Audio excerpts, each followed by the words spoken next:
নমস্কার, আমি রিম্পা। আজ সকালে জলখাবারের জন্য বাড়িতে ঘুগনি বানানো হচ্ছে।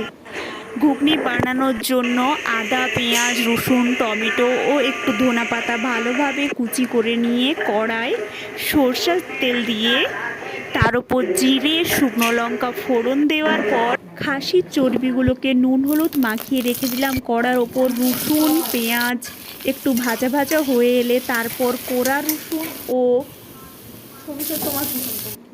আদা দিয়ে ভালোভাবে ভাজা হয়ে এলে হলুদ গুঁড়ো, লঙ্কা গুঁড়ো ও ধনে পাতা দিয়ে কিছুক্ষণ মশলাটা কষানোর পর কেটে রাখা টমেটোগুলো দেওয়ার পর কিছুক্ষণ ভালোভাবে নাড়িয়ে চর্বিগুলো দিয়ে 2-4 মিনিট ভালোভাবে একটু ভাজা ভাজা হয়ে এলে পরিমাণ মতো নুন দেওয়ার পর সিদ্ধ করে রাখা আলু মটরটা দিয়ে ভালোভাবে ঘুগনিটা কিছুক্ষণ কষাতে হবে। ঘুগনিটা কিছুক্ষণ কষানো হয়ে গেলে ওপর থেকে একটু গরম জল দিয়ে কিছুক্ষণ ভালোভাবে কষিয়ে নিতে হবে। আর নুন ঝাল একটু ভালোভাবে চেক করে নিতে হবে। চর্বিগুলো ভালোই সিদ্ধ হয়ে গিয়েছে। সকাল সকাল হাতে গড়া রুটি ও খাসির চর্বি দিয়ে ঘুগনি, সকাল সকাল ব্রেকফাস্টটা দারুণ হলো, খেতে বেশ ভালো হয়েছিল। নমস্কার।